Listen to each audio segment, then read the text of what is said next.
పాష్ పరదేశి నేను బారి నుంచి వచ్చేసాను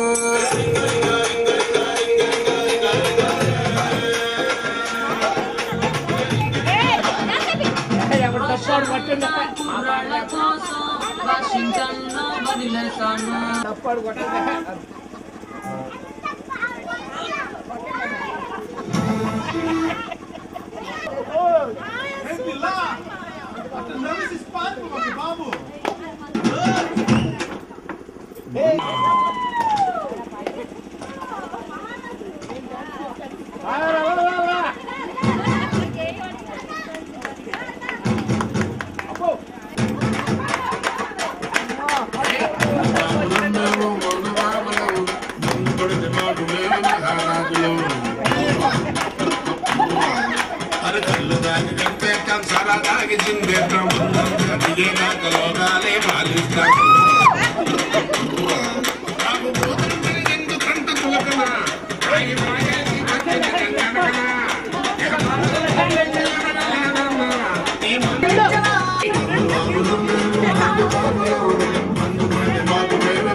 పెట్టి రుద్దినట్టు తెచ్చి అద్దినట్టు ద్రాక్ష పండు తీసి పిండినట్టు ఇంత తీపి ఏదేదో అవుతాందే నీ విరవట్టు సంపగే సంపగే సంపగే నిప్పులాంటి నవ్వులు ఇంపగే నవ్వులేని జీవితం రేకులేని బలిపినే అంటూ తోడరా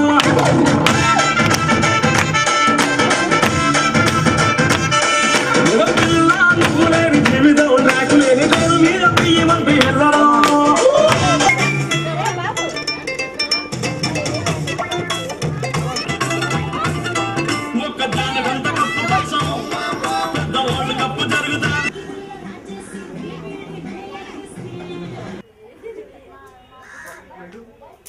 ఒంటరి పిల్లలు నిహారిక స్నేహ ఫాలోడ్ బై ఇద్దరు active ladies Lavanya Mrs Vamshi and the game will go on. ఏసే సత్య నువ్వు కూడా ఉన్నావు. Lavanya and Mrs Vamshi and special program ఏమిటది కళ్ళు తాగితే బై బాలు.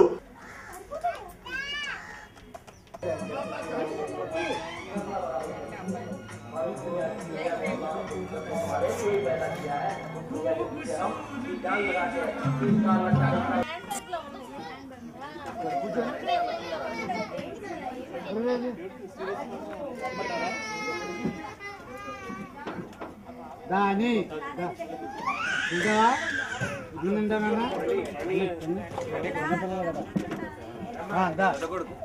నువ్వు వేయకూడదు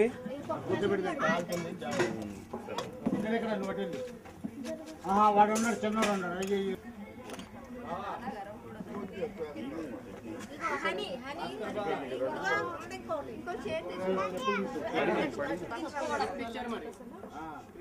పెద్ద అజెండా ఏమీ లేదు. గత 16 ఏళ్లలో మన కుటుంబాలలో ఎన్నో మార్పులు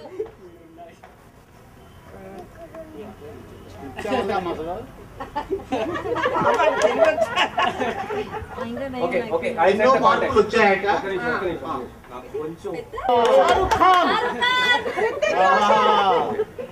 ఈ మైక్ లేకుండా ముందే చేయాల్సింది. స్టోన్ ఏమో సన్నగా ఉంది. మైక్ తీసి మాట్లాడు. అవసరం లేదు.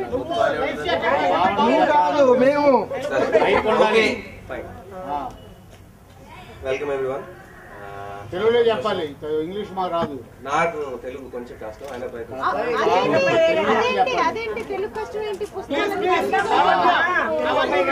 మీరు ఎవరైనా మాట్లాడకుండా మీరు అందరూ మాట్లాడండి, తర్వాత నువ్వే మాట్లాడాలి కదా. నువ్వే మాట్లాడాలి. అయితే 2 నిమిషాలు దయచేసి ఎవరు మాట్లాడకుండా నేను మాట్లాడగలుగుతాను. నువ్వు కంట్రోల్ తీసుకున్నావు. అది గుడ్. Okay right. బేసిక్ గా స్టార్ట్ చేశాను అనేది ఆ టైంలో నేనంత మానసిక పరిపక్వత నాకు లేదు, అర్థం చేసుకున్నాను. ఓకే, కానీ నాకు అర్థమయ్యే రీతిలో వచ్చినప్పుడు ఫ్యామిలీ గెట్ టుగెదర్ అనేది ఒక ఒక ప్రక్రియ లాంటిది. నువ్వు తెలుగులో చెప్పమను. నిరంతర ప్రక్రియ, ఒక ప్రక్రియ, ఒక ఎక్స్పెరిమెంటేషన్, అంటే ప్రయోగాత్మకంగా చేసేది.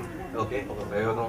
అలాగే దీని ఆబ్జెక్టివ్ ఏదైతే ఉందో, అంటే నాకు కలవాల్సిన ఉద్దేశం ఏదైతే ఉందో, నాకు అర్థమైన దాని ప్రకారం ఒకరి గురించి ఒకటి తెలుసు. ఒక చిన్న ఎగ్జాంపుల్ ఉంది. ఇప్పుడు జ్యోతిబాబు ఉంది, నేను వెళ్ళి జ్యోతిబాబుతో ఒక ఆలోచన పంచుకుంటాను, నాతో ఒక ఆలోచన పంచుకుంటాను. ఓకే, సో అలా చేయడం వల్ల ఏమవుతుందంటే నాకు 2 ఆలోచనలు ఉంటాయి, ఆవిడకి 2 ఆలోచనలు.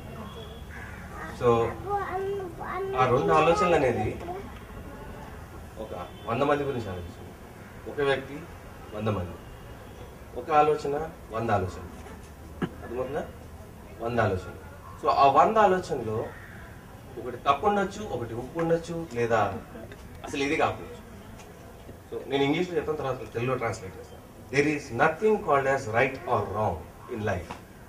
It's all about perception. తప్పు కానీ ఒక ఒప్పు కానీ అంటూ జీవితంలో ఏది లేదు.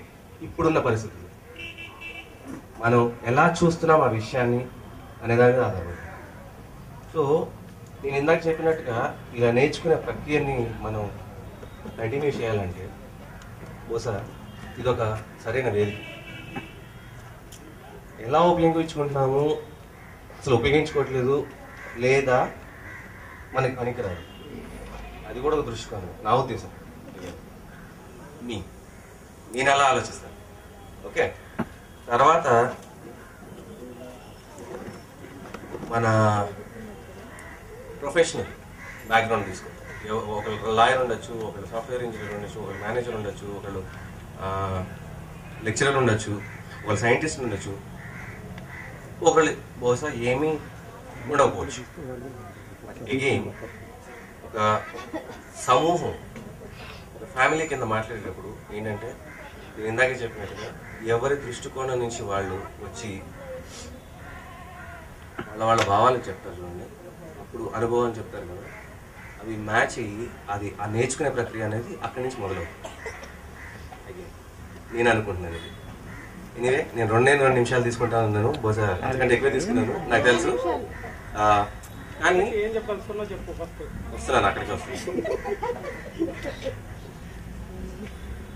మీరు ఇంత సమయం తీసుకుని చాలామంది చాలా చాలా దూరం నుంచి వచ్చారు, ప్రయాసాలు కోర్చి వచ్చారు. ఇది ఈ అవకాశాన్ని ఉపయోగించుకోండి, ఎందుకంటే I believe this is worth the effort. ఇది ఒకళ్ళ ఎఫర్ట్ అంటే ఒకళ్ళు కష్టపడడం వల్లే వస్తుందని నేనైతే బిలీవ్ చేయను. ప్రతి ఒక్కరికి పాటు ఉంది దీంట్లో. ప్రతి ఒక్క చిన్న విషయానికి, చిన్న ఆలోచన కూడా పాటు ఉంది. సో లెట్ దిస్ ఐడియా అంటే నేను ఏదైతే చెప్పానో కొంచెం మెదడులోకి సింక్ చేయండి, లోపల పోనీయండి, దాని గురించి ఆలోచించండి, రాత్రికి ఆలోచించండి. ఒకవేళ ఎందుకంటే మనం బెటర్గా ఏదైనా చేయగలము అని అనుకుంటే తప్పకుండా చెప్పండి, అందరం కలిసి గట్లేదు. జ్యోతి బాబి ఫస్ట్ టైం వచ్చింది స్టేజ్ మీదకి, మనతో ఉన్నప్పుడు మాట్లాడడానికి. ఆవిడ బ్యాక్గ్రౌండ్ గురించి మాట్లాడాలి, ఓకే, తను మాట్లాడుతున్నప్పుడు ఆవిడకి ఏదో ప్రయత్నిస్తుంది, దానికి దయచేసి సహకారం అందించండి. And she is our program manager కూడా, ఓకే, సహకరించండి, ఎంజాయ్ చేయండి, అది అంతకంటే important. Thank you. Thanks sir. Couples join అయ్యారు. So I would like to call them and share their experiences. First couple Arun and Lavanya. Lavanya is new to this family. రావాలి మీరు ఇద్దరు.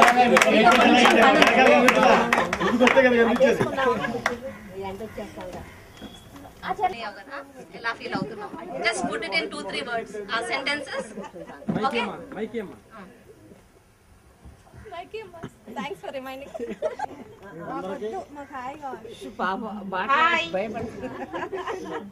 Anchor లాగా మాట్లాడదు, మా మామూలుగా మాట్లాడదు. హాయ్ చెప్పమన్నారు నాయనమ్మ.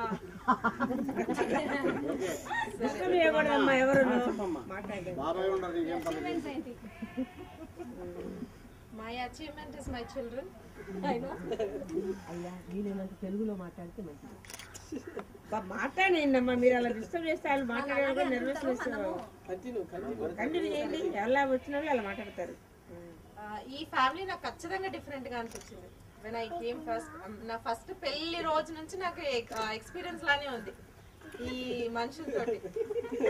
అందరూ మా ఇంట్లో పెళ్లి ఏంటి పెళ్లి అయిపోయిందా అన్నారు, పూజారి ఏరియా అన్నారు, మంత్రాలేవి అవేవి అని అన్నారు. సరే ఇవన్నీ చూసాక మా వాళ్ళు అన్నారు, అవన్నీ ఏమైనా కానీ ఆ హీరోస్ తంతు మాత్రమే కదా, ఆ తర్వాత నువ్వు వెళ్ళి ఉండిపోయి వాళ్ళందరూ మంచిగా అనిపించారు తంతు ఎలా ఉన్నా కూడా అని అన్నారు. సో నాకు అనిపించింది that was an achievement for me అని అనిపించింది. ఆ ఒక్క రోజు కాకుండా ఇంకా గడిపే మిగతా రోజులంతా నీకు చాలా బాగుంటుంది, ఈ మనుషులు చాలా మంచిగా ఉన్నారు అని అన్నారు మా ఇంట్లో వాళ్ళందరూ. నాకు కొంచెం వియర్డ్ గా అనిపించింది ఫస్ట్, ఏంటి పూజలు లేకుండా పెళ్ళా అనుకున్నాను. సివిల్ మ్యారేజ్ పూజారి మా పూజారి. మా నాన్నకైతే చాలా వింతగా అనిపించింది, కానీ he was very happy actually. Arun గురించి చెప్పు ఏమన్నా. అరుణ్ గురించి నేను ప్రత్యేకంగా ఏం చెప్పాను లేదు, చాలా సార్లు చెప్తున్నా చెప్పాలి. అరుణ్ గురించి పెళ్ళి ముందు తెలుసు, అంతకు ముందు తెలియదు కదా. తెలియదు.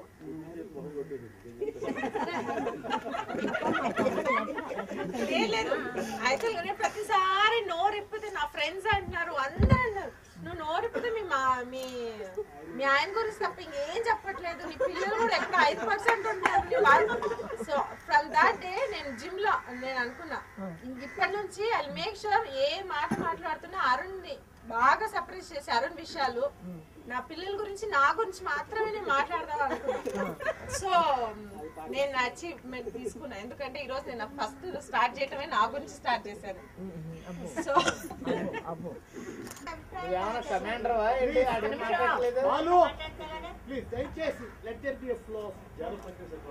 చెప్పమ్మా, నాయనమ్మ దగ్గర తీసుకెళ్ళినప్పుడు నాయనమ్మ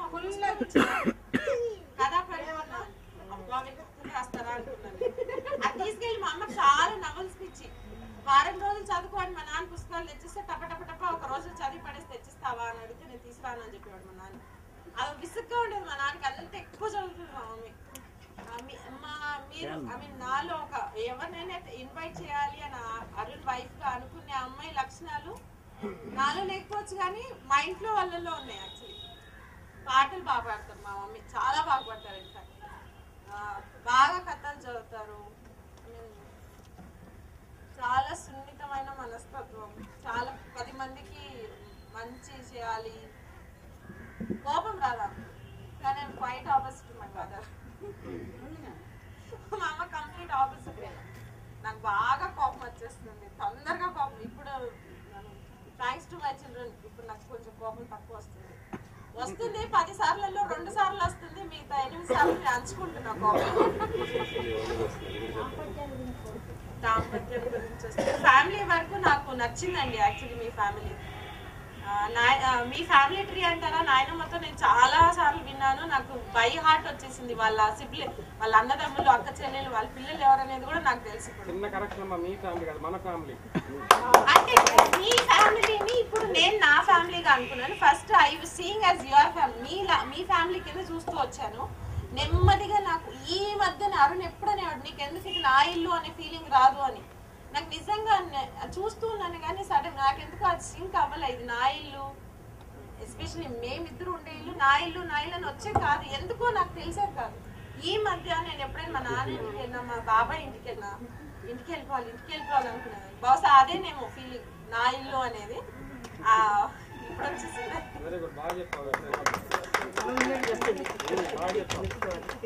ఇంకొకటి ఏంటంటే అరుణ్ కి నాకు మధ్యలో చిన్న చీకులాట్లు వస్తూనే ఉంటాయి. అది ఏ మనిషికైనా వస్తుందని నేను అనుకుంటున్నా. కొంతమంది బయట పడతారు, కొంతమంది చాలా పాలిష్డ్ గా కవర్ చేస్తారు. వైఫ్ అండ్ హస్బెండ్ అనే కాదు, ఒక ఫ్యామిలీలో ఉన్నప్పుడు ఒక తల్లికి పుట్టిన పిల్లల మధ్యలోనే 100 కొట్లాట్లు వస్తున్నాయి. ఆస్తులను, డ్రెస్సుల కోసమను, ఇంకా సారలు పెట్టలేదు, చీరలు పెట్టలేదు. ఇంకా అసలు మీరెవరు, మీరు ఎక్కడ పుట్టారు, నేను అరుణ్ ఎక్కడ పుట్టారు, నేను ఎక్కడ పుట్టాను, వచ్చాము. ఈ 3.5 years లో కొంచెం కొట్లాట్లు అయ్యాయి, నేను కాదను. కానీ ఎండ్ ఆఫ్ ద డే 2 రోజులు 3 రోజుల తర్వాత we desperately wanted to be together. నాకు అనిపిస్తుంది అదే అచీవ్మెంట్ ఏమో మ్యారేజ్ లో.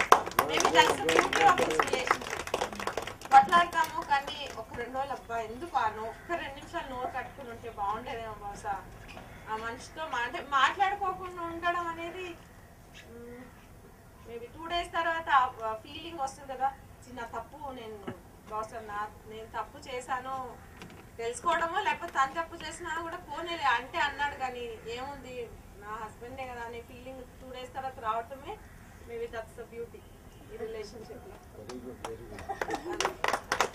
ఇంకా నా పిల్లల విషయానికి వస్తే, ఇంకా నా పిల్లలు నాకు పుట్టాక మేబీ మా అమ్మ కష్టం నాకు తెలిసి వచ్చింది, మా నాన్న కష్టం నాకు తెలిసి వచ్చింది.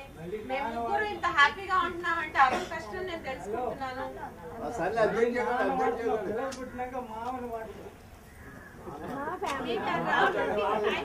నాకి అర్థం మాది.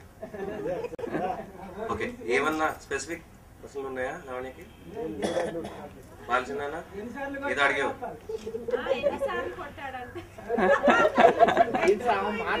బాలాజీ మాయ నువ్వేదో అడిగినట్టున్నావు, చెప్పిందా?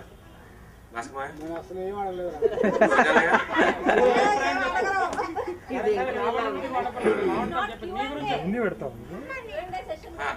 ఏమన్నా అడగాలనుకుంటున్నారా? నీ గురించి చెప్తున్నప్పుడు అరుణ్ ఇక్కడ మీ ఇంట్లో మళ్ళీ సైలెంట్ అయిపో. మీ ఇంట్లో కాదు, మన ఇంట్లో కాదు, ఆడు మాట్లాడేటప్పుడు లావణ్య ఎట్లా నవ్వుతుంది, సైలెంట్ గా ఎందుకు ఉంటున్నాడు, అది నాకు కావాలి.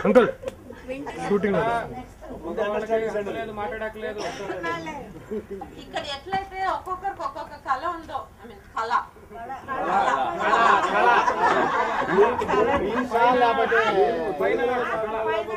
ఒకరికి నాయనమ్మేమో రాస్తారు, నాయనమ్మ వాళ్ళ పిల్లలేమో రాస్తారు, పాటలు పాడతారు. ఒకరు అత్తమేమో కీబోర్డ్ వాయిస్తుంది, తను నిస్వార్థంగా స్కూల్ నడుపుతుంది. ఒక్కొక్కరికి ఒక్కొక్కటి ఉన్నాయి. ఇంకొకరు డాన్స్ బాగేస్తారు, ఇంకొకరు విమెన్ అసోసియేషన్ అంటూ అట్లా ఒక్కొక్కరు సోషల్ సర్వీస్ డిఫరెంట్ దీంట్లో సోషల్ సర్వీస్ లో ఉన్నారు. మా ఇంట్లో స్పెషాలిటీ ఏమంటే స్పోర్ట్స్ లో ఉన్నారు. నేను కూడా ఒక ఐ మీన్ స్కూలింగ్ వరకు స్టేట్ లెవెల్ స్పోర్ట్స్లో ఉన్నాను. అట్లా మా ఇంట్లో మా చిన్నాన్న స్పోర్ట్స్, తను నేషనల్ లెవెల్, మా ఇద్దరు చిన్నాన్నలు స్పోర్ట్స్ మ్యాన్, అందరూ నేషనల్ లెవెల్లో ఉన్నారు. మా తమ్ముడు బ్యాడ్మింటన్ ఇది, మా ఇంకో తమ్ముడు అచ్చా ఓకే ఓకే ఓకే అంతే.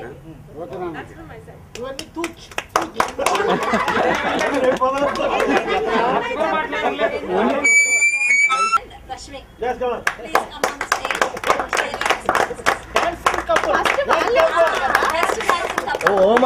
బ్యాక్గ్రౌండ్ లో పెట్టాలా? ముందు ఆ మ్యూజిక్ లెస్ డాన్స్ ఈసారి వంశీ. అందరికీ నమస్కారం.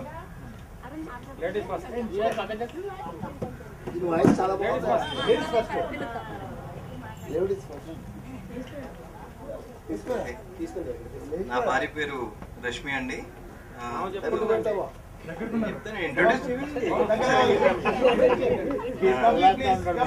కప్లింగ్ ఇప్పుడు లేదు. సో తనది నేటివ్ కర్ణాటక, తన కన్నడిగా. సో నేను పెళ్లి చేసుకోక ముందు మేమిద్దరం ప్రేమలో ఉన్నప్పుడు తనకి తెలుగు అసలు వచ్చేది కాదు. సో నాతో పరిచయం పెంచుకున్న తర్వాత తను తెలుగు మాట్లాడటం, రాయడం, చదవడం ఈ మూడు కూడాను నేర్చుకుంది. సో మైక్ ఇప్పుడు నా భార్య రష్మికి ఇస్తాను. సో తంతిది అంటే తర్వాత ఇవ్వదన్నా ముందు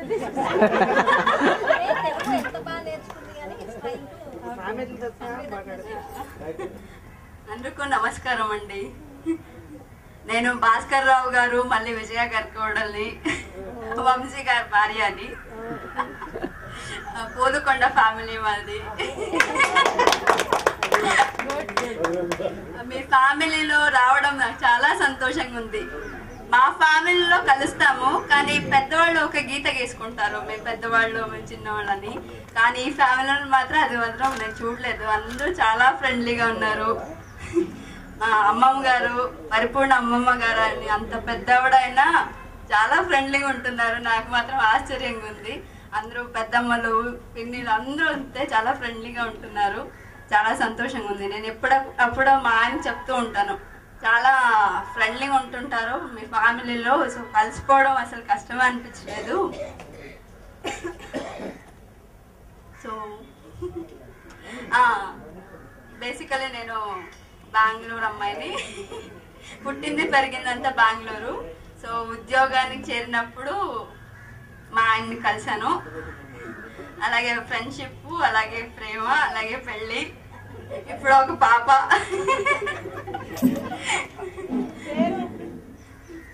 పాప పేరు రిషిక.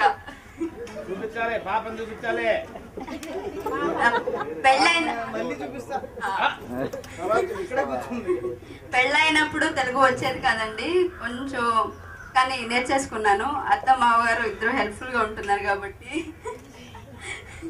అమ్మ నాన్నలా చూసుకుంటున్నారు. కోడలు అనే ఫీలింగ్ వాళ్ళకు లేదు, నాకు లేదు. చాలా హ్యాపీగా ఉంటున్నాము మేము.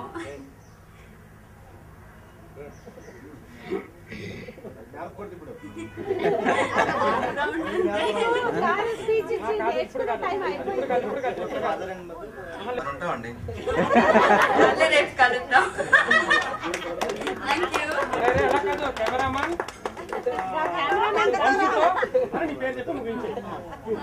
కెమెరామెన్ వంశీతో రష్మి.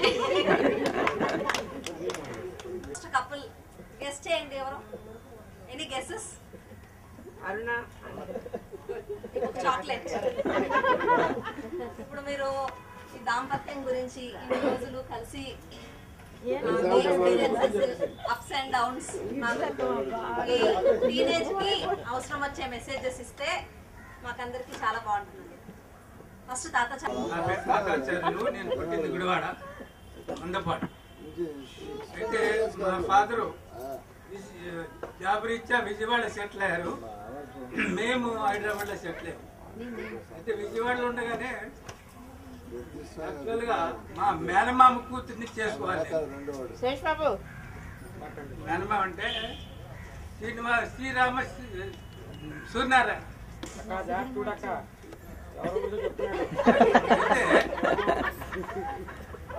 వాళ్ళ పాపని నేను చేసుకోవాలి. కొన్ని ఇన్సిడెంట్ వల్ల పాప చనిపోయింది. చనిపోయిన దాని మీద మా మేనమామ సూర్యనారాయణ మా పాప చచ్చిపోయింది కదా, నేను చూసిన పిల్లని నువ్వు చేసుకోవాలని చెప్పాడు. తెచ్చి ఆయనే తీసుకెళ్ళాడు పెళ్లి చూపులకి. మా ఫాదర్ మదర్ రాలా. సరే పెళ్లి చూపులకి వెళ్ళాం. అన్నారు కూడా ఏడ్చని కలిగిందని బాగా పెట్టారు. అన్ని పెళ్ళిళ్ళు అయిపోయినాయి. ఎన్నగా నాకు ఇద్దరు కొడుకులు వాళ్ళు కూడా వాళ్ళని బతుకుతున్నారు. మాకు అంటూ ఉన్నాయి కానీ పైకి పెట్టుకోవడం నా మనస్తత్వం. అయితే అరుణ్కి తప్పుని తప్పుగా చెప్పడం అనేది ఇంతవరకు నేను వినలేదు, ఒప్పుకోలేదు. నిన్న 3 రోజుల ముందు బయలుదేరిన రోజు కూడా వాడు ఒక టాపిక్ వచ్చినప్పుడు అప్పుడు కూడా ఒప్పుకోలేదు. అది అయినా కూడా మేము కలిసి చూడము. 15 ఎకరాలు ఇక్కడ లింగపాలి ఉప్పుల సలకలో 15 ఎకరాలు భూమి కొన్నాం. అక్కడ కూడా ఇల్లు కట్టాం. అన్ని ఇద్దరు సహకారంతోనే, వ్యత్యాసంతోనే, సమానమైన బాంధవ్యంతోనే సమానంగా కూడబలుకుని ఇక్కడ కూడా ఇల్లు కట్టాం. ఈ ప్రోగ్రాంలో అక్కడ ఉందో లేదో నాకు తెలియదు. కాబట్టి చిన్నాళ్ళైనా మేము బతుకుతున్నామంటే కలిసిమెలిసి బతుకుతున్నామంటే కూడబలుకుని నువ్వు తప్పు ఒప్పులు ఎంచుకోకుండా పీస్ఫుల్గా బతకాలనేది ఒక నిర్ణయానికి వచ్చాం. అంతే. తప్పులు ఒప్పుకుంటే ఏమి లేదు. పీస్ఫుల్గా ఎలా బతకాలంటే ఎలా బతకాలంటే ఒకరికొకరు దెబ్బ పొడుచుకుంటే బతకలేం. కాబట్టి కాంప్రమైజింగ్ లైఫ్ తోనే ఇప్పుడు జరిపి ఇప్పుడు ఇక్కడ 15 ఎకరాలు ఎకరా 2,300 కొన్నాం. 2,30,000 ఇప్పుడు అది 8.5 అడుగుతున్నారు. అది నా సంపాదన, మా ఇద్దరి సంపాదన.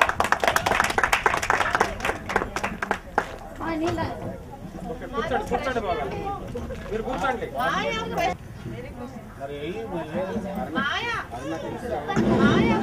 అడగచ్చా?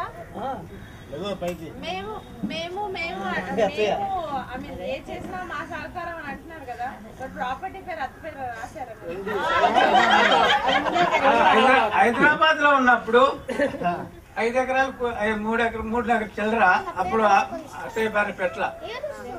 ఇప్పుడు ఈ 11 ఎకరాలు కొన్నప్పుడు శరీరకంగా రాసుకున్నాం.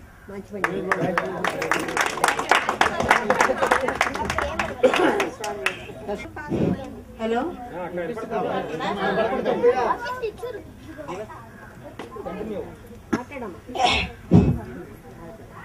అంటే ఇప్పుడు అంటే అత్తయ్య గారి వాళ్ళ గురించి చెప్పారు కనుక నేను కూడా అమ్మ వాళ్ళ గురించి చెప్పడం న్యాయం.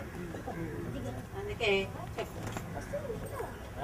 చింతలపూడి జానకిరామయ్య గారు, తిరువెంగళమ్మ గారు అమ్మాయిని నేను. ఇంటికి పెద్ద అని నా వెనకాల 6 ఉన్నారు. నాకన్నా పెద్ద ఆయన అన్నయ్య ఉన్నాడు. మేమందరం 7. 7లో నేను పెద్దదాన్ని అవటం వల్ల, ఊరు పల్లెటూరు అవటం వల్ల పరిస్థితులు ఏదన్నా కానీ నాకు చదువు సాగలేదు. దాని గురించి అంటే నాకు చదువు చాలా ఇష్టం. అయితే ఏలూరులో అన్నయ్య ఉండేవాడు, ఆ హాస్టల్లో ఉండి చదివేవాడు.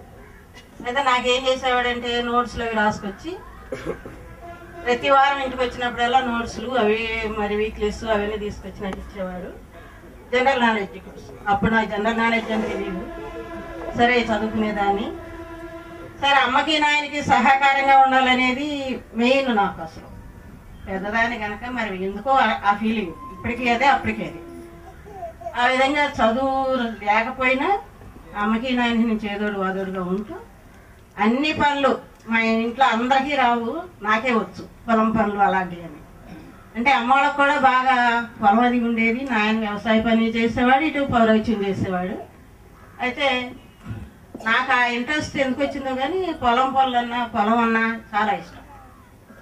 తర్వాత ఏంటంటే పనులు పాటలు చేయటంలో చాలా బాగా చేసేదాన్ని, ఇష్టం కూడాను. ఆ పల్లెటూరులో నేనే ఉన్నా, తమ్ముళ్ళందరూ ఏలూరులో హాస్టల్లో ఉండేవాడు. నేను అమ్మ దగ్గర పూర్ణాయమ్మ దగ్గర ఉండేదాన్ని, ఎప్పుడైనా ఇంటికి వచ్చేదాన్ని. ఆ టైంలో పెద్దవాళ్ళు ఉండగా కూడా, అమ్మ దగ్గరికి ఉండగా కూడా ఇక్కడ చుట్టాలు ఎవరో చూడటానికి వచ్చాను. నేను చదువు అయితే లేదు కానీ అభిప్రాయాలు మాత్రం గొప్పకుండేవి. ఆశలు మాత్రం చాలా గొప్పకుండే, పెద్ద ఆఫీసు భార్య అని అది ఇదని. అయితే ఒక పోస్ట్ మాస్టర్ వచ్చాడు ఇక్కడ చుట్టూ, అది మనకు ఆనలా, అది మనకు ఆనలేదు. అసలు ఆయన ఎంతే ఉండాడు చిచ్చి అని అమ్మంది, ఉన్నాయమ్మంది. నా కూతురు కదయ్యా తప్పుకోటాకి, ఆమెకే నచ్చలేదు. నా పిల్ల కదయ్యా మా అక్కయ్య కూతురు, వాళ్ళు బండారుగూడలో ఉంటారు, అక్కడికి వెళ్ళండి, నేను కాదు పెళ్ళిళ్ళు కట్టి చేయటానికి అని అమ్మ తప్పుకుంది. ఆయన రోజు ఇంటికి వచ్చేవాడు, పెళ్లి వచ్చి నేను వస్తా ఉంటే నాకు చచ్చేసారా సురేష్ పిలిచి సురేష్ అంతే ఉండేది. పాప మంచి పాప ఇవన్నీ నెలకల గదులు ఉండే పంపించేది. అంటే నవటాగా చెప్తున్నా సరదాగా. పంపించుంటాడు తరచు అలా, బాగా అసలు పాపం తెలియదు. అయితే ఆయన వెళ్ళి నేను చుట్టమే కనుక మేనత్త మరి అనమాట, వాళ్ళ ఇంట్లోనే కూర్చొని చెప్పుకుంటారంట. అలానే జానకిరావు గారు అమ్మాయి అంట పరిపూర్ణ గారి ఇంట్లో ఉంది, చూసి వచ్చాం, ఆ అమ్మాయి మాకు నచ్చింది, చేసుకోవాలనుకుంటున్నాం అని చెప్పి వాళ్ళు చెప్పుకుంటుంటే వీళ్ళు అన్నారు. అసలు రహస్యం అది. వీళ్ళు విని ఏం చేశారు, లేదు ఆ చిన్న ఆయన మామయ్య గారు ఏంటంటే విన్నాడు, విని ఆడకు కూడా చెప్పలా, ఈయనకు కూడా చెప్పలా, చెప్పకుండా ఈయన ఎండ పెట్టుకుని మరే మా జనాన్ని కూతురు 10 మంది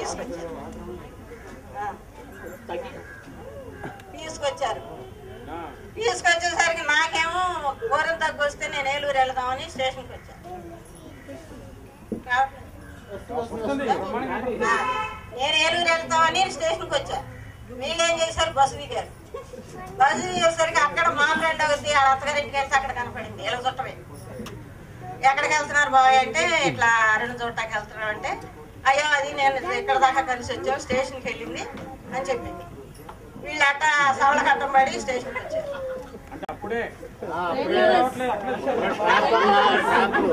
అది చెబుతా, స్టేషన్కి వచ్చారు. స్టేషన్కి వస్తే ఈ శకుంతలేమో సంవత్సరం పిల్ల, దాన్ని చేయబట్టుకు నేను ప్లాట్ఫామ్ మీద తిరుగుతున్నా. తిరుగుతుంటే నేను కొంచెం ఇట్లా బేంకంగా ఉండేదాన్ని అనమాట. ఇప్పుడు స్టైల్లో చెప్పాలంటే కొంచెం యుగోలా. అయితే ఈయనెట్టున్నాడు తెలుసా, 5 ఏళ్ళ బొంగరాలు, నల్లటి pant, white shirt, ring ring జుట్టు, తెల్లగా సరే. అప్పుడు రాలేదా సినిమా, అప్పుడు సినిమా రాలే. అయితే ఏం చేశారు, వచ్చి ఏం చీర కట్టుకుందని అమ్మాయి చెప్పిందంట, వైట్ శారీ కట్టుకుందని చెప్పారంట. చేస్తే ఆహా ఏమైనా అనుకున్నారు, కానీ పైకి అనలేదుగా. వెళ్ళి నేను ఇటు వెళ్తున్నా నా వెనకాల వస్తుంది, నేను అటు వెళ్తున్నా అటు వస్తున్నారు. ఏమనుకుంటున్నా, ఏ తమ్ముడు రేటులో ఏడేంటి నన్ను ఫాలో అవుతున్నాడు. నేను అక్కడ కొట్టావా నిజం చెప్పక్క, నేను దగ్గరికి వెళ్ళగానే అటు వెళ్ళిపోతున్నారు అందరూ. అటు వెళ్ళిపోయి అందరూ నేను కాలు చేతులు పెట్టి నుంచుంటున్నారు అడిగి. అట్లా జరిగింది. సరే 2-3 సార్లు అయిన తర్వాత చిన్న ఆయన ఎంటర్ అయ్యారు. చిన్న ఆయన ఎంటర్ అయితే చిన్న ఆయన నాకు తెలియదు. వచ్చి అమ్మ ఏ ఊరు మీది అన్నాడు. నేను జానకిరావు కూర్చుని అనుకుంటున్నాడు కానీ నేను ఒక్కదాన్ని వెళ్తున్నాను అనుకుంటున్నాడు. నాయన అమ్మ కూడా లోపల ఉన్నారని నాకు తెలియదు. అయితే అమ్మ మీదే ఊరు అన్నాడు. ఎందుకు నీకు అన్న, నాకు చిన్న ఆయన తెలియదు, ఎందుకు నీకు అన్న అనగానే నాయన కనపడ్డాడు. నాయన కనపడగానే అమ్మో జనని ఆయన వెళ్ళి ఈయన వాటేసుకున్నాడు, ఆయన వాటేసుకున్నాడు, ఇద్దరు నవ్వుకున్నారు. ఈ లోపు కొంగల మళ్ళీ అయ్యి అక్కడ ఉంటున్నారు మైలు దొరకన అసలు అంతా నుంచునేసరికి చిన్న ఆయన వచ్చి జనన్నయ్య అడుగున్న అమ్మాయిని చూపిటాకి తీసుకొచ్చానని చూపించాను. చూపించారు. ఇద్దరు కలిసి అక్కడికి వెళ్ళారు, చూసుకున్నారు. నాయన అల్ప సంతోషంగా పక్కన నవ్వుకుంటూ వస్తున్నాడు. అమ్మంటే ఏటో నవ్వు ఇంతట్లో విషయం తెలియదు అమ్మకి. నడవాలిగా బండారు వెళ్ళాలి కావాలా, ఇదేంటని ఇప్పుడు నేను వెళ్ళాలి కావాలా నాకు అని నేను అడిగిన ఉంచున్నాను. అమ్మ వచ్చి వెళ్దాం పదమ్మా, మరి ఇంటికి వెళ్దాం అంటున్నారు. సరే నేను బయలుదేరాం, వెళ్ళాం. ఇంటికి వెళ్ళాం, నడిచాం. వెళ్ళే దారిలో ఇంకొక జోకు ప్యాంటు షర్ట్ ముందు వెళ్తున్నారుగా, వెనకాల నేను ఉంచున్నాను. ఇటు వెళ్తుంటే ప్యాంట్ చూసుకుంటే కాళ్ళు సన్నకుండా నేను అబ్బో కాలు అవసరం ఉంది, ప్యాంట్ అవసరం ఉంది, ఇదే మంచి అమ్మ పగా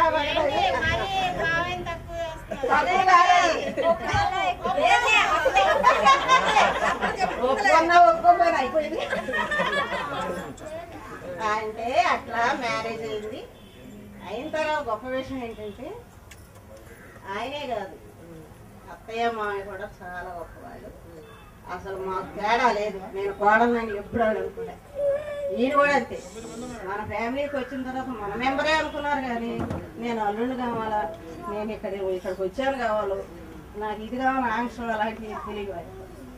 సుకృతం ఏంటంటే నేను ఆయన భార్య అవ్వటం అనుకోని రీతిగా నాకు అన్ని విధాల చేదోడు వాదోడు. ఈ స్థితిలో నేను 5వ క్లాస్ చదివిన దాన్ని ఏంటి ఈ రాష్ట్ర వ్యాపకతో నేను అవార్డు తీసుకుంటాను. అదంతా సహకారం అయిందే కదా, అంతగా ఉండి వర్క్ అంతా అయిందే కదా. నేను ఏ ఆఫీసు దగ్గరికి వెళ్ళినా, ఏ పేపర్ వర్క్ చేసినా మొత్తం అయింది. ఆయన చేయటం నేను అంతే. ఆ విధంగా మేము ఇప్పటి వరకు వచ్చాము. ఏదో 3 పిల్లలు, వాళ్ళ పెళ్ళిళ్ళు, పేరెంట్ అన్నీ కూడా. ఇంకోటి ఏంటంటే అంటే గొప్ప ఏదో తెలియదు, కానీ పైన నేను ఉంటా, కింద ఆయన ఉంటాను. పైన నేను ఏదైనా ఆలోచన అనుకుంటా, ఇది చేస్తే బాగుంటుందేమో. ఇప్పుడు చొప్పు వచ్చింది అనుకో, ఆయనకి ఈ కూర వండితే బాగుండేమో అని నేను అనుకుంటా. కింద చిత్రంగా ఏంటంటే కార్లు గట్టాలా తెలియవు. అసలు ఏదైనా ఆలోచన ఏదైనా సరే నేను అనుకుంటా, ఏదైనా చేస్తే బాగుండు అని మైండ్ లో ఆలోచించుకుంటూ ఉంటా. నేను కిందకు వస్తాను, వచ్చాను కదా ఆచరించుకుంటాను.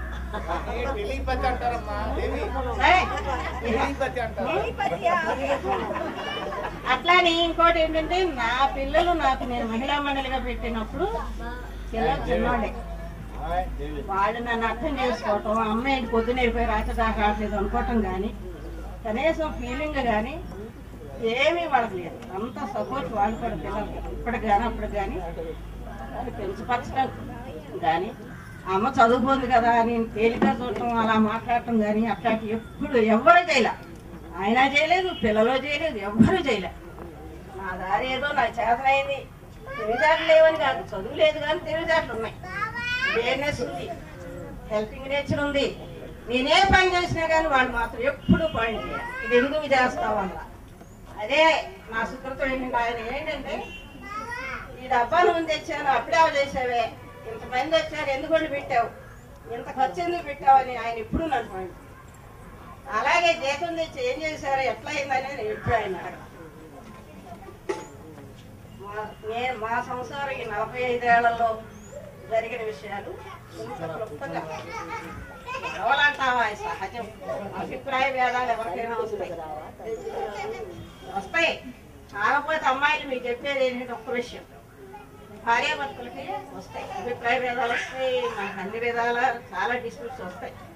కానీ ఇప్పుడు మనం కొట్టారనుకోండి, కొట్టిన తర్వాత నన్ను ఎందుకు కొట్టారు, అసలు నేను ఏం చేస్తే కొట్టారు, నేను కూడా ఏదో తప్పే చేసి ఉంటాను, ఒకళ్ళ మాట తూలుంటా అందుకే కొట్టారు కావాలని ఆడపిల్ల ఆలోచిస్తారు. మగానేమో అరే నేను ఎందుకు కొట్టాలనుకుంటున్నా, ఆ అమ్మాయిని కొట్టాను నాకేంటి సుఖం, అన్నీ నేను కూడా ఆ అమ్మాయితో ఆధారపడి ఉండాలి కదా అనేది ఆయన కూడా ఆలోచిస్తారు. అసలు మా పిల్లలు కూడా కొట్టి నేను కొట్టాను గొప్ప అని అనుకోరు, వాళ్ళకు కూడా ఆలోచన ఉంటుంది. ఇలాంటిది కూడా భార్యాభర్తలు ఇద్దరు కూడా ఎవరందరికి వాళ్ళు నేను అసలు ఏం చేశాననేది ఎవరికైనా ఆలోచించుకుంటే అసలు మన గొడవలే అది సరిదిద్దుకోవటం విషయంలో మాత్రం అలాంటి ఆలోచనలు పెట్టుకొని సరి చేసుకోవటం గొప్ప విషయం అని నేను అనుకుంటున్నాను కదా. 2 కొడుకులు, ఒకడేమో కూతురు, చిన్న ఆయన గోపి తెలుసు కదా. అయితే వీళ్ళంతా వచ్చిన తర్వాత వాళ్ళకి వచ్చిన భార్యలు ఇంతవరకు పొలనాటం కానీ ఏంటి అని అడగటం కానీ ఇంతవరకు లేదు. వాళ్ళు కూడా నేను ఏం చేస్తున్నావు, ఎందుకు చేసావని కూడా అయితే ఏదన్నా నాలుగు విషయాలు కబుర్లు పెట్టి 5వ విషయంలో అడుగుతాయి. తప్పమ్మా ఇది చేయకూడదు, ఆలోచించుకో చెప్తా ఉంటే జరుగుతుంది. కానీ వాళ్ళు నన్ను చాలా మంచిగా చూస్తున్నారు. పెద్ద గోడలో పిల్లలేమో నా దగ్గర ఉన్నారు, అక్కడే ఉన్నారు బాగా. నన్ను కూడా ఆమె ఏ గంటకు వచ్చి డ్యూటీకి వెళ్తారు. డ్యూటీ అన్నా ఆమె వచ్చేదాకా ఆమెను తీసుకుంటా ఉంటుంది.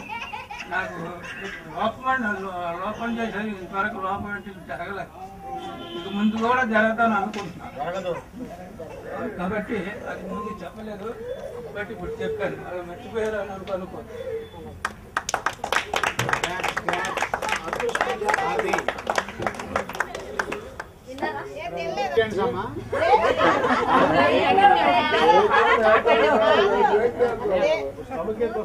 కూతురు కదా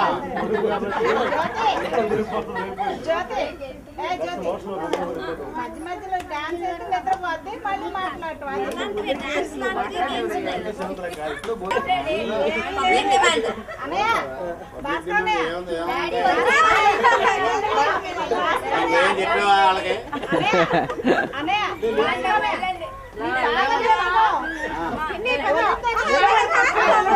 అదే మాట్లాడాలి, నేను మాట్లాడేది ఏం లేదు. నువ్వే మాట్లాడాలి, నేను కాదు.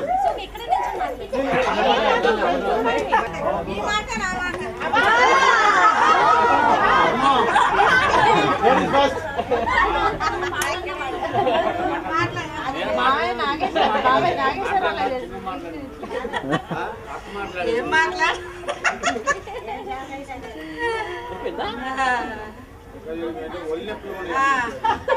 మా నాన్నగారు టీచరు. మేమిద్దరమేనా ఇప్పుడు? మేమిద్దరం అంటే చాలా కష్టం మాట్లాడాలంటే. సీక్రెట్స్ బోల్డ్ ఉన్నాయి, అలాంటివి మీకు చెప్పకూడదు. అసలు ఉన్నాయో ఎక్కువ.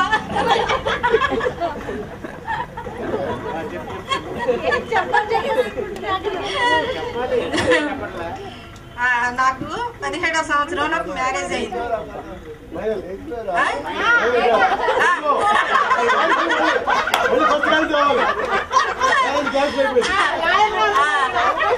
అసలు నాకు అప్పటికి ఏమీ తెలియదు. మ్యారేజ్ ఎలాగైందంటే కూడా చెప్తా. అసలు నాకు ఇది ఇష్టం లేదు.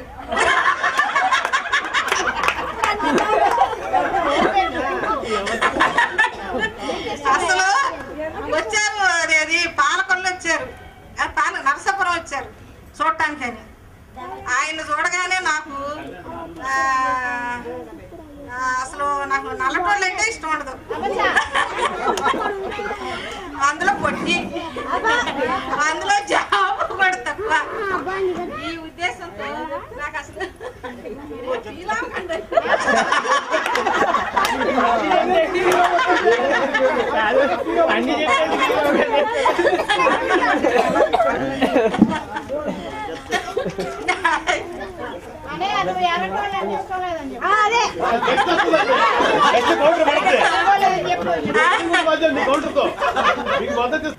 అయినా కానీ నాకు వద్దు అన్నాను. మా నాన్నగారు మాత్రం ఒక కొడుకు, వాళ్ళ అమ్మ ఉద్యోగం అన్నా, అదే అక్క ఉద్యోగం, ఆ అబ్బాయి ఉద్యోగం. నా కూతుర్ని చాలా ప్రేమతో పెంచుకున్నాను. ఇస్తే బాగా సుఖపడద్ది. నలుగురు కుటుంబంలో ఉన్న వాళ్ళకి ఇచ్చుకుంటే ముద్దు మురిపాలు ఏమీ అవ్వు అనేసి ఆయనకి ఇచ్చారు. అదే అన్నారు. ఆయన అన్న కానీ నాకు వద్దు వద్దు అంటే మా మ్యాట్రిన్ అక్క, పక్కన ఉన్న మ్యాట్రిన్ అక్క బాగా అసలు లాబరేటరీ దొడ్లోకి దూరంగా వెళ్ళేవాళ్ళం కదా, రోజు వెళ్తాం. అక్కడ బాగా నూరు పోస్తూ ఉండేది. మీ బావగారు నల్లగా లేరా, ఎంత బాగా చూసుకుంటున్నాను నన్ను, మరి నువ్వెందుకు చేసుకోవు, మీ బావగారు చూడు నన్ను ఎంత బాగా చూసుకుంటున్నారో, ముద్దు మురిపంగా ఏం చెప్తే అది వింటున్నారు, చాలా ప్రేమతో చూసుకుంటున్నారు అనేవాళ్ళు. అయినా నాకు వద్దే వద్దు అని అంటే ఆవిడే కన్విన్స్ చేసి ఎలాగైతే చేశారు. మా నాన్నగారితో చెప్పారు. చెప్పిన తర్వాత చేసుకున్నాము. చేసుకున్న తర్వాత కూడాను నాకు ఇష్టం లేదు. మా యంగత్తయ్య గారు పక్కన కూర్చొని అమ్మో ఇదేదో చేసేలాగే ఉందని పక్కనే పెళ్ళవగానే ఒకే సీట్లో కూర్చోబెట్టారు. నాకు ఆయన అంటే చిరాగ్గా దూరం వెళ్ళటం చేస్తూ ఉండేదాన్ని. మా యంగత్తయ్యకి బాగా అర్థమైపోయింది. అర్థమైన తర్వాత సరే వైజాగ్ వెళ్ళాము. వైజాగ్ వెళ్ళిన తర్వాత బాగానే ఉండేవారు. అబ్బాయి చూస్తున్నాడు.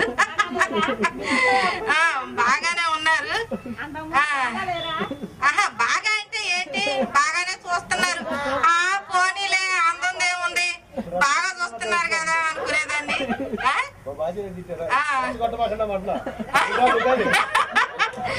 బాగానే చూస్తున్నారు అనుకునేదాన్ని. కానీ చూసేవారు. తర్వాత నాకు ఇంట్లో ఉండేవాళ్ళన్నా, సిగరెట్లు తాగుడు, బయటికి వెళ్ళే వాళ్ళన్నా ఇష్టం ఉండేది కాదు. ఆయనకి మేనమాదరం మాత్రం చేసేవారు. ఏమేమండి ఏం లేదు కానీ సరే బాగానే ఉన్నాము. తర్వాత మా పిల్లలు పుట్టారు. పుట్టిన తర్వాత ఆయన కూడాను 10 మందికి సహాయం చేయాలా అని ప్రతిసారి అనుకునేవారు. నేను మాత్రం మా నాన్నగారు బాగా సహాయం చేసి అందరికి పెట్టి ఉండి తర్వాత కొంచెం లేవిడితనం అయిన తర్వాత నేను చెప్తూ ఉండేదాన్ని, ఏమండి మీరు జాగ్రత్త అంటే భగవంతుడే ఉన్నాడు అనేవారు ఇప్పుడును అని. ప్రతి ఒక్కళ్ళకి కూడాను సహాయం చేయటం ఏంటి, వచ్చిన వాళ్ళకి ఉద్యోగాలు ఇప్పించడం ఏంటి, పేదలకి ఉద్యోగాలు ఇప్పించడం ఏంటి అన్నీ చేసేవారు. మా అత్తగారు, మా వదిన అందరూ కూడాను ఒక కుటుంబం లాగా, అసలు పొరపచ్చలనే మాకు ఉండేవి కాదు. మా అత్తగారు చాలా బాగా చూసేవారు. మా వదిన అయితే మా అత్తగారి కన్నాను మేమిద్దరం చాలా ఫ్రెండ్లీగా ఉండేవాళ్ళం, అంత ఇదిగా ఉండేవాళ్ళం. ఆయన కూడాను ఎప్పుడు ప్రజాసేవ తప్ప ఇల్లు కొంచెం తక్కువే. అందరికి ఏం చేద్దాము, ఏ ఉద్యోగాలు ఇప్పిద్దాము, ఎవరిని ఇంట్లో ఉంచుకోవాలి, పేదలు ఎక్కువ ఇంట్లో ఉంటేనే మంచిది, అందరికి సహాయం చేయాలనే గుణం ఉండేది. నాకు ఆటోమేటిక్ గా నాకు కూడాను అదే అలవాటు అయిపోయింది. అమ్మోళ్ళ దగ్గర అలవాటే, కానీ నేను కొంచెం మా నాన్న చూసి భయపడేదాన్ని. తర్వాత ఈయన చెప్తూ ఉంటే ఈయనలో ఎందుకు ఇంకా ఆయన అభిప్రాయాలకు మళ్ళీ నేను ఏదైనా చెప్తే మళ్ళీ అయ్యో ఒకటో వస్తూ ఉంటాయి అని చిన్న అభిప్రాయ భేదాలు బాగా ఉన్నా కానీ ఆయనకే ఎక్కువ ఏకీభవించేదాన్ని నేను. ఏకీభవిస్తూ అలాగా మా బాబు మా పిల్లల్ని పెంచి పెద్ద చేసుకున్నాము. ఇగో మా దగ్గరోడు మా శ్రీనిబాబు అయితే బాగుంటాడని మా అమ్మాయిని ఇచ్చుకున్నాము. మా కోళ్ళు మా అబ్బాయి ఇలా ప్రేమించాడంటే నేను కొంచెం భయపడ్డాను. ఫస్ట్ తెల్లగా ఉంది కదా, బాగానే ఉంది కానీ కొంచెం సంతోషంగానే ఉంది. తర్వాత మాత్రం కొంచెం భయపడ్డా. ఎందుకంటే మా పొజిషన్ కొంచెం అంటే మావయ్య ఈయన గారు ఏమి సంపాదన అంటే ఎక్కువ కూడబెట్టుకొని అన్ని లేదు కదా, కొంచెం మాకు సపోర్ట్ గా ఏమన్నా మంచి జాబ్ లో ఉండే అమ్మాయి ఉంటే బాగుండనే నా ఉద్దేశంగా ఉండేది.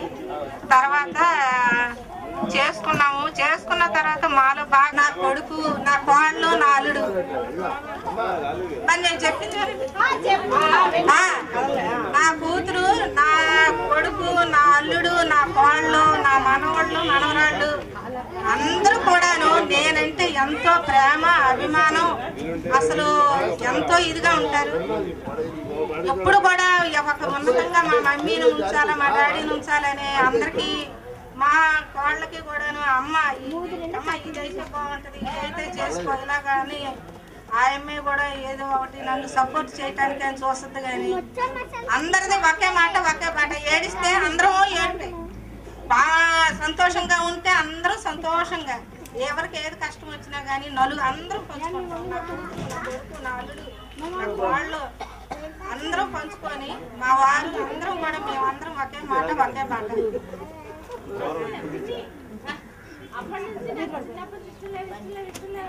ఇప్పుడు చేతిలో కూడా చూడాలి చూపుంటది.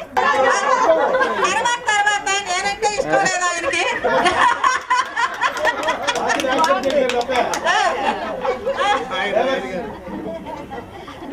తర్వాత నేనైతే ఇష్టం లేదు ఆయనకి. అయినా కానీ ఇష్టం లేకపోయినా కానీ నేను చాలా అడ్జస్ట్ అయిపోయి చాలా మంచి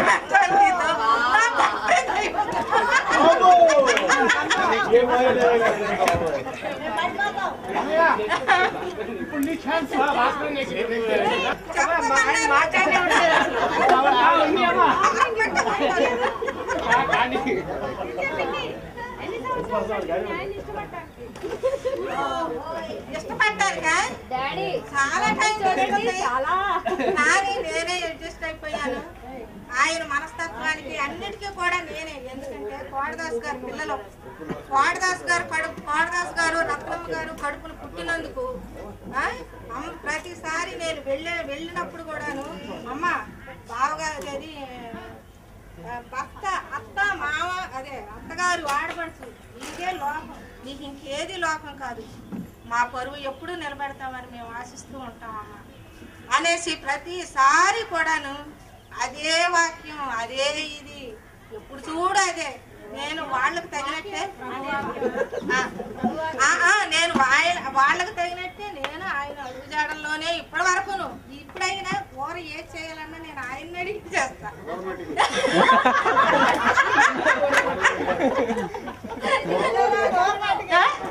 ఏంటది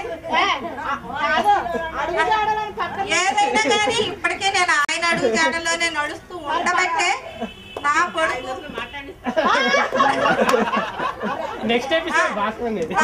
నా కొడుకు, నా కోడలు, నా అల్లుడు, నాకు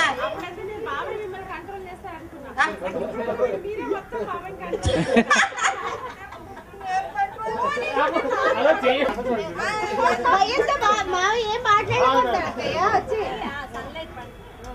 అవాక్కైపోయాడు.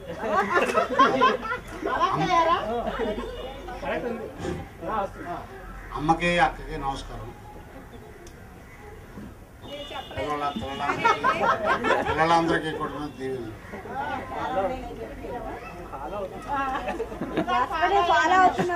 Silence please.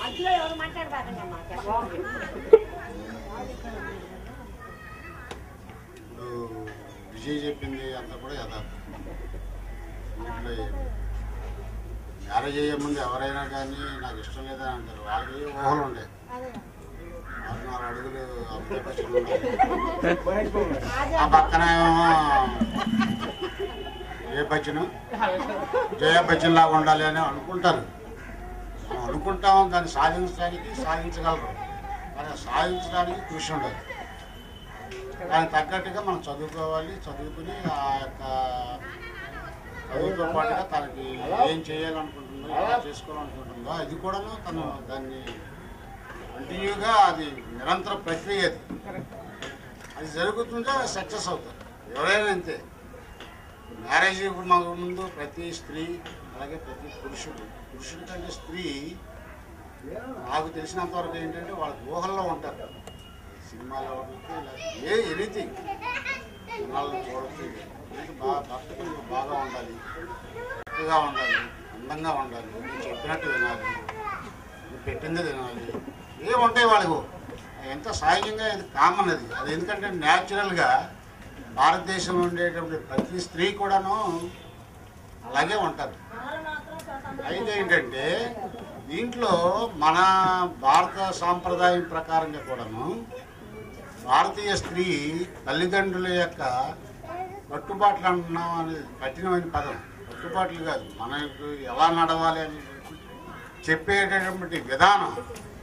ఆ విధానం వల్ల వాళ్ళు ఏం చేస్తారంటే మా జనరేషన్ వరకు కూడాను తల్లిదండ్రులు అనిపిస్తారు వాళ్ళు. దానివల్ల వాళ్ళు కొంత మానసికమైనటువంటి కొంచెం అసమర్థకు లోనవుతారు. అసంతృప్తి అది. ఈ అసంతృప్తి అనేది ఎక్కడో చోట దాచుకుని చెప్తే నేను కూడా దాచుకోకుండా ఇష్టం లేదు అనేది పబ్లిక్ గా చెప్పిందంటే నిజాయితీగా చెప్పింది అది. అంతేగాని మా ఆయన అంటే బంగారం, తర్వాత ఇంద్రుడు చంద్రుడు అని ఏం చెప్పలే. సో నేను ఇప్పుడు తనకి చెప్పింది కదా అని చెప్పేసి నాకు ఏదైనటువంటి నా మహిళ అంటే నాకంటే చిన్నది కాబట్టి. కానీ మన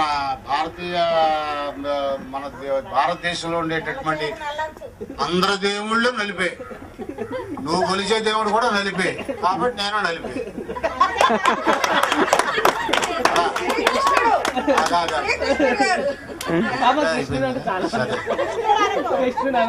సో ఈ భార్య భర్తలు అన్న తర్వాత ఈ